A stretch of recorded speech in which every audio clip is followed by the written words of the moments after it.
Hello basketball fans, this is Jomari React and welcome to my channel. So magbibigay lang ako ng reaction video dito sa 1997 NBA Finals between Utah Jazz and the Chicago Bulls. Napaka-epic na itong larong to.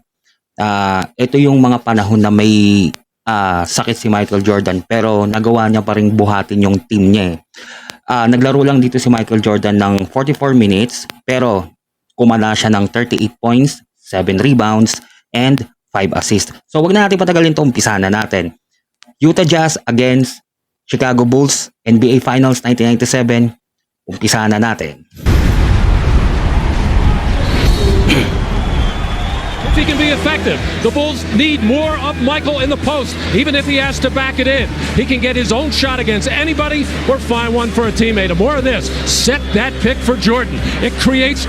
So bali highlights lang to kasi kung panonorin natin ng buo yung game, medyo matatagalan tayo. So highlights na lang tayo. So game 5 to.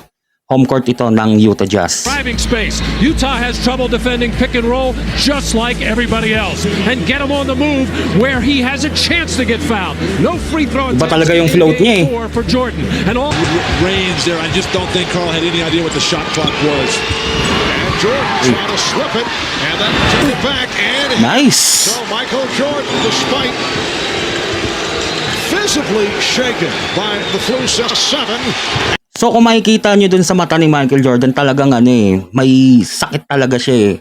Diba? Pero in spite ng illness niya, nagawa niya pa rin buhatin yung team niya . Hindi lang niya binuhat, kundi lahat naman sila nag-contribute. Pero iba pa rin to . Epic game to . Chicago 2. Marv, Utah's got the quick start that they needed to keep the crowd into it. And Michael Jordan able to line drive it home for his second field goal. but still out there giving an effort, getting high in the air as he goes to the baseline for the jumper. Then comes up short on this as the leg showing a little effect. Never got a good look at the basket there, and this time coming off under.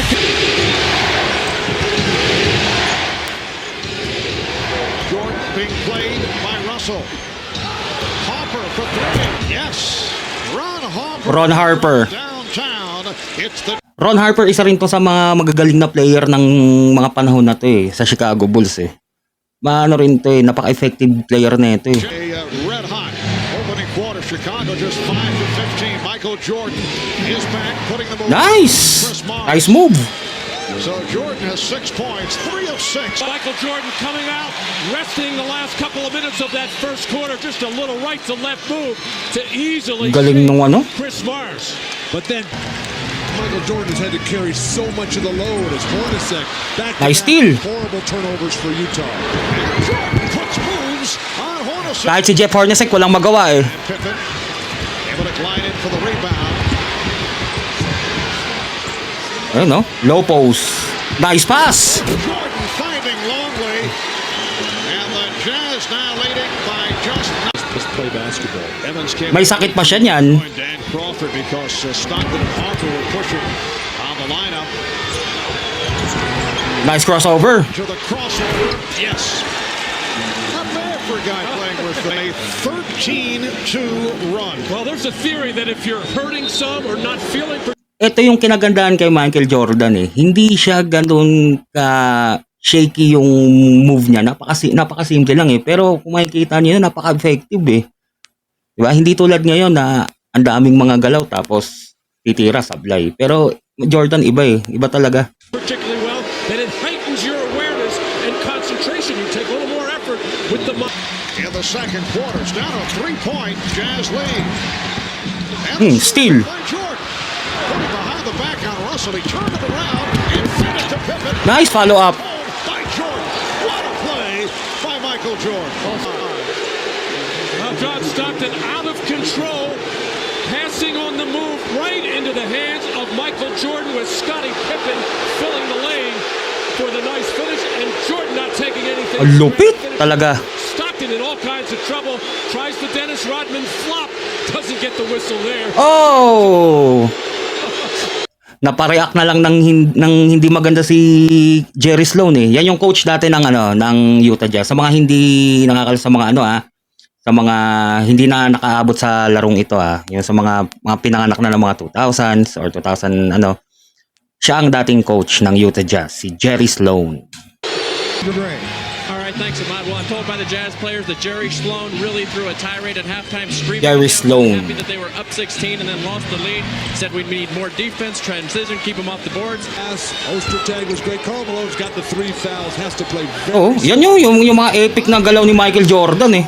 To the cutting Longley, and the Utah lead is down to 2. Oh, the best job by Luke Longley. All It's on Hart, Ayan, oh. his third.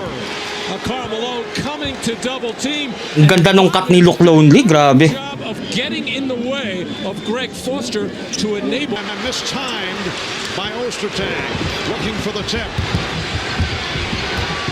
Chicago down by 2. Jordan got the step. Jordan has tied the game. Ano nga pala to tied series to. Ano sila nito eh. 2-2 eh. Kumbaga, 2 wins sa Utah Jazz, 2 wins sa Chicago. Yan. Tapos home court pa to ng Utah. 63 to beat the Blazers 4 games to 2. That was their second of 4 times. It is 2-2 right now in this game number 5. You know, Michael Jordan nice move. to a 5-point Simple ng galaw, pero napaka-effective. with 11 points off the bench. Jordan, Ayun oh. the Jazz 77 and the Bulls. Alam mo yung bawat cut ni Jordan, tapos biglang pagpasa sa kanya sabay bitaw. 'Di ba? Napaka-effective. 71 with Jordan able to come up with it on the deflection. Jordan fires for Napakasimple ng basketball pag si Michael Jordan naglalaro. Napakasimple ng play. Basic. Poise, confidence, discipline. Ayun oh. Exchange between Pasa. Jordan and Jordan. Once, Pasa. right. Pasa ulit. You do it, big guy. O, tira, libre. Defense. Ano lang ang basketball. Then he staggers back to the bench, near exhaustion, Napakasimple. ready to fall over. He's got his team tied now. May sakit pa siya niyan. Ulit-ulit ko na sinasabi It's that bench. He gets there and sits back. And they put the ice bag on his neck. led by 1. Russell on Jordan. Anderson cheating over. Shot clock at 7. You know, Jordan shooting. Yes. simple.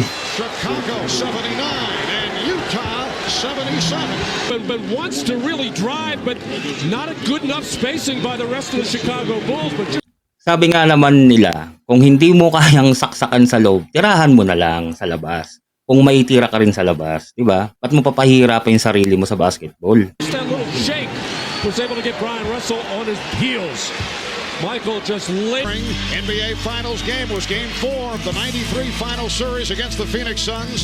Michael Jordan with 55 points, Oh. 21 of 37 from the field. The 55. Ito yung 93 game ng Phoenix Suns at saka Chicago Bulls 55 points, wala siyang sakit niyan Pero dito sa 97 NBA Finals, may 38 points siya. May sakit pa siya niyan. Partida pa yan. Oh, di ba? Tied Rick Barry for the second most points scored in a final. Yan, no? Elgin Baylor scored 61 against the Celtics for the Lakers back in 65. In recognition of this, Sa mga susunod na araw, gawan ko na reaction video yon, yung Phoenix Suns versus Chicago Bulls. Marshall Scholarship Fund to check up on the condition of Michael. Just did it with 2 on the shot clock. 3-point Jazz lead. Teka. Dito sa game na to, ito talaga yung naging epic talaga. Ito na yung yung tira ni Michael Jordan na 3-point shot. Ito na yung nagpapanalo sa kanila eh. Bulls have missed their last 6 shots. Jordan, yes. But Jazz by 1. And Michael Jordan on the move, beating Russell to the right, hanging in the air, and finishing that shot off. 5.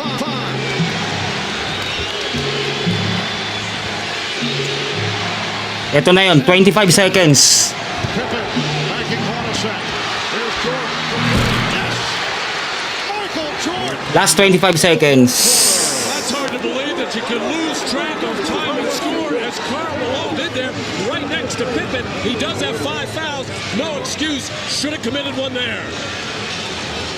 Michael Jordan playing on heart and spirit. The missed free throw here. Everybody's standing there. And then the furthest guy from the ball, Michael Jordan, comes up with it.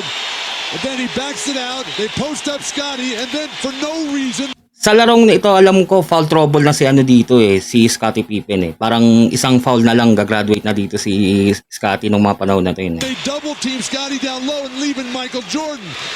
He knocks down this three, gives him the huge lead. And then the total exhaustion on Ayan kung makikita nyo, may sakit talaga si Jordan Sucking air, got the back massage from Scottie Pippen. I think Chicago just fouls right here. It makes it a free throw game. 3 games to 2 lead. They win it 90-88. A courageous, classic performance by the flu-ridden. Dalawa lang dalawang lamang lang ng Chicago. Grabe yung larong yun. Yun talaga yung masasabi kong naging epic game ng NBA history. Ito nga yung nangyari kay Michael Jordan, yung kanyang flu game. Yun. So, in spite ng illness niya, talagang naglaro pa rin siya. Kumbaga, pinilit niya pa rin. Kasi syempre, finals yan Hindi pwedeng walang Michael Jordan sa NBA finals Yun. So, grabe tong laro to. Napaka nito, intense na ito. Kita niyo naman si Jerry Sloan, napareact na. Yun. So, kung nagustuhan niyo to itong video na to, so don't forget to subscribe itong si GD Factory Clips yan. Subscribe niyo to si GD Factory Clips. Ang gaganda ng mga clips din na ito So, sa mga susunod na araw siguro gagawan ko ng reaction video siguro itong yung Chicago Bulls versus Phoenix Suns. Yan, noong 1993. Yun. So, gawan ko na reaction. Tsaka, gusto ko rin gawan ng reaction video yung backstory sa flu game ni Michael Jordan. Kasi alam ko, in-interview siya rito Ang, hindi ko, i-research ko pa yun. So, yun, tapos na naman tayo sa pagre-react dito sa Michael Jordan famous flu game. Game 5 highlights versus Utah Jazz, 1997 finals. 38 points, epic clutch shot. Yun, yung clutch shot niya, yung 3-point shot kasi. Yun. So, yun, i-subscribe nito si GD Factory. And syempre, huwag niyo na kalimutan na i-subscribe dito sa aking channel. Like, share, comment, hit the notification bell para updated kayo sa aking daily upload. So, sa mga susunod na araw, gagawin natin, gaya ng sinabi ko, gagawin ko ng reaction video yung 1993 Phoenix Suns versus Chicago Bulls. And syempre yung backstory ng The Flu Game. So kung may mga gusto kayong ipa-react sa akin ng mga ganitong basketball, yung mga old school yung mga old school. Yun. So ginagawan ko na kasi ng reaction video. So pwede kayo mag-comment sa baba, pwede kayo mag-request kung ano yung gusto niyo. Kahit Magic Johnson pa yan, kahit Larry Bird pa yan, kahit mga sino pa ba, kahit Allen Iverson pa yan, yan. So thank you sa panonood at see you sa susunod na basketball.